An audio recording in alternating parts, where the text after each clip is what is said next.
All right, the combine is so interesting. This is an amazing part of the season. We've got free agency coming up, we have the draft, and all this stuff is going to set our expectations, our hopes, our dreams, our concerns going into the 2025 season.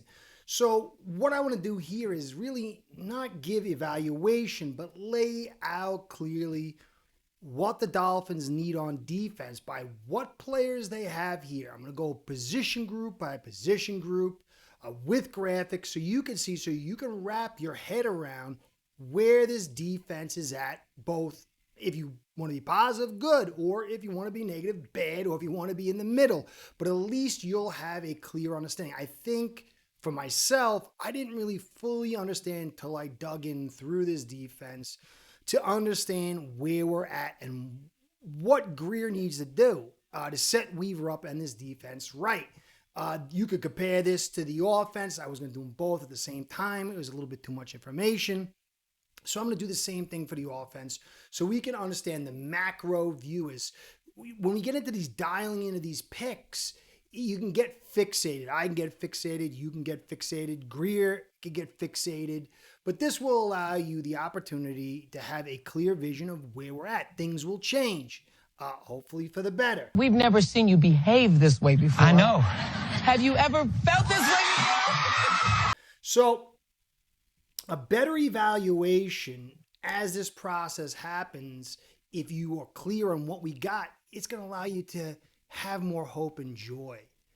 Sometimes you're like, why did that guy pick that? Why? And, sometimes it doesn't work out, but sometimes it does. And so we have to be clear on where we're at to help see where we're going. Now, as we get into the defense, before I start going through it pick by pick, you have to also understand the macro view of the philosophy. I'd consider myself a realist, but in philosophical terms, I'm what's called a pessimist. Okay, what's that mean? We have a defensive philosophy, at least last year with Weaver. It's changed every season with pretty much with new DCs, and that's never a good thing. We're finally getting two seasons with the same defensive coordinator and the same philosophy. This is good, but the philosophy is this. We like to play small on all downs, even first down. So lots of nickels and dimes, small DBs, and it really puts a lot of pressure on the front. But this is how we want to play.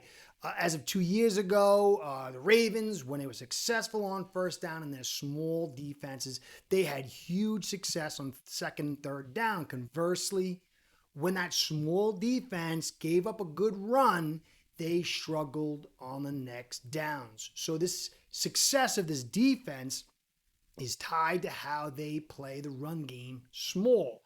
2, we like to have that wild card, jack of all trades, DB. And, we don't really have that right now. Although maybe Ramsey could play that, or maybe we draft it, but that's an important piece. And so as Grier and Weaver and McDaniel go through this drafting process or talent addition process, that role is going to be critical. We like to play man, blitz from all areas, but this also demands good coverage. And you got your Ramsey, who could play really well, but you got rid of Fuller. So we've got to make sure this DB group is good to really do, from a philosophical standpoint, what we want to do. If you go back, McDonald's Ravens defense had a stout IDL. They had Pierce, he's like, 5'11", 360, and Jones, he's like 6'3", 6'4", 340. You need these stout guys inside to control the line of scrimmage with 4 guys so you could play the lighter guys, because those big guys suck up blocks and keep the smaller guys free. We've got Sealer, but we're going to need to add more if we want to optimally run this defense. Control the front without being forced to blitz. We want to blitz, but we want to blitz when we want to blitz. You saw last year, Weaver had to dial up blitzes to control things, to get pressure. And then that put him in a disadvantageous position. We've got to be able to control this front and get pressure and then dial in those blitzes when it's best for us, not out of need. So that's really the full framework. And so when you go through this positioning group, these series of position groups, and you consider free agency and you consider the combine and the draft, remember there's a lot of stuff to fill out here and a lot to consider. So let's get into the defensive front. This is going to set everything up. It is front to back. You could do back to front, but it makes it more complicated. It makes it more difficult and demanding. When you can control that front, it makes things easier on the DBs. It's a little bit harder for the DBs to cover long enough to set up that front. So currently, you can see we've got Zach Sealer, our right end. He could play nose tackle, but you don't really want him inside. He's 6'6". He's 30 years old. It doesn't allow him to optimize his talent skill set. And then all we have after that is Neil Farley Jr. And maybe, but that's a very thin group. The Ravens usually like about 3 to 5 guys in that rotation for those interior D lineman spots, tackles and also ends. Then when you branch out and you get to the next level, you go to your edges. Currently, we've got Chop Robinson. I like Chop a ton. He's did a phenomenal job in quick pressure. But you've got to be realistic. He struggled in the run game. Now, there's a lot he can do to go from here to there to get better in that skill set, but he's our prime guy. He's the guy that we're building off. But he does, at this stage, have a split strength in his skill set, so he's kind of imbalanced. Not to say it's the end of the world, and he can get better. But then we got Chubb, who's coming off major injury.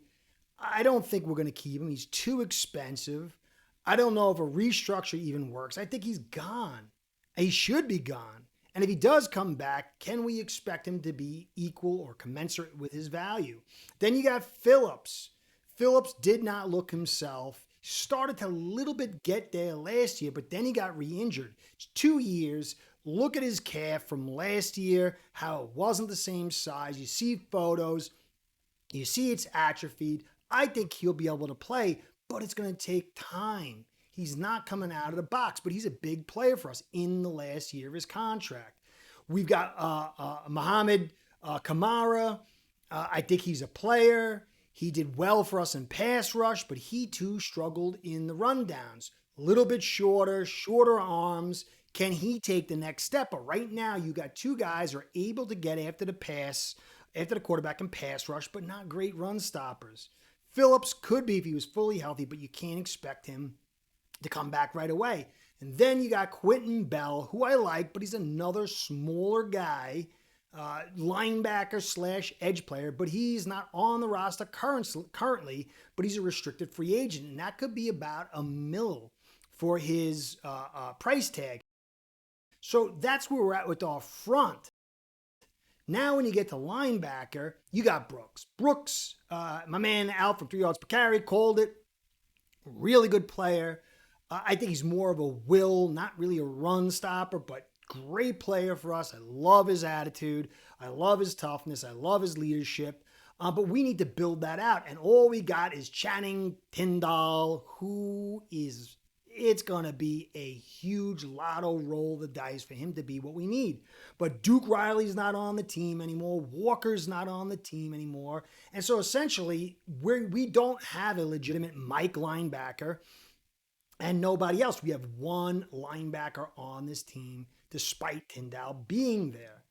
Then when you get to the defensive back group, look at all levels except safety. We've got one stud. Or one pretty close to a stud, which is good. Ramsey, he's 30 years old, going to be 31. Had a good season last year. But I got to believe that, Father Time is knocking a little bit off his edge. He's a big guy. He could play that wild card for us. But if we move him to the wild card, then it's going to demand more from our boundary cornerbacks. And when you look past Ramsey, and you add a little asterisk of concern for his age, it does get concerning, especially with Fuller gone. But Fuller wasn't dependable. He was even older than Ramsey. So this is where we're at. I mean, so behind that, you've got Smith, who we drafted, and he's been terrible. He's been injured. He's small.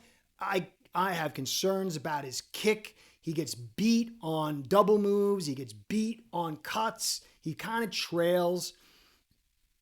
It's very hard to believe that he's a guy for us, even though we spent a second round pick for him. But really, that's our number 2. That's the guy we're relying on. And then you have Storm Duck, who I love. I love the name. At times he played okay. He can grow. These guys can all grow. I have more faith in Storm Duck than I do have in Smith. But Storm Duck is not a guy who you can definitely say, we've got somebody. And then behind him, you got Ethan Bonner. There was a lot of talk, but he sat and didn't really see much action. Although in a limited action, you do see something. So these are wild cards, but we got to be concerned about what they're betting on unless they play out. And then that would be brilliant. You got Isaiah Johnson, who really didn't see much action. Can't really bet on him. Now, the last one is Kohu. Kohu is a guy to play our slot. We don't have a slot corner right now. But Kohu's a restricted free agent. He'll cost a little bit of money to keep. We have that ace in the hole to pull him back in. But so right now, you really only have Ramsey and a lot of question marks with the option of Kohu. This is not a thick group, and it needs to be. You need to be 3, 4, at least 3 or 4 deep, if not 5. So then you get, we all know, safety. There's no one at safety right now. No one of real note. Jason Maitre, maybe. Patrick McMorris has shown a little bit, but not a lot of action out there. Jordan Colbert, you can get away with one guy who's average, but that's going to demand more from your number 2. Holland is gone. He's not coming back. I don't want to bring him back. So this is kind of how it looks. When you look at the whole picture and you see what we got, if you take out these kind of question marks, there's a lot of holes here, guys. Now, you don't need stars at every position. Thankfully, we got Ramsey, we got Robinson, we got Brooks and Sealer. These guys are players for us, and you can build out, but you need depth. You need starters. And when you look at the draft, some people are saying, we got to get this guy, we got to get that guy. The good news of all these holes is that you could throw a dart at the dartboard. Best player in need almost run parallel. I don't think there's a position on defense that isn't both a need, and if it's the best player, it fits that need.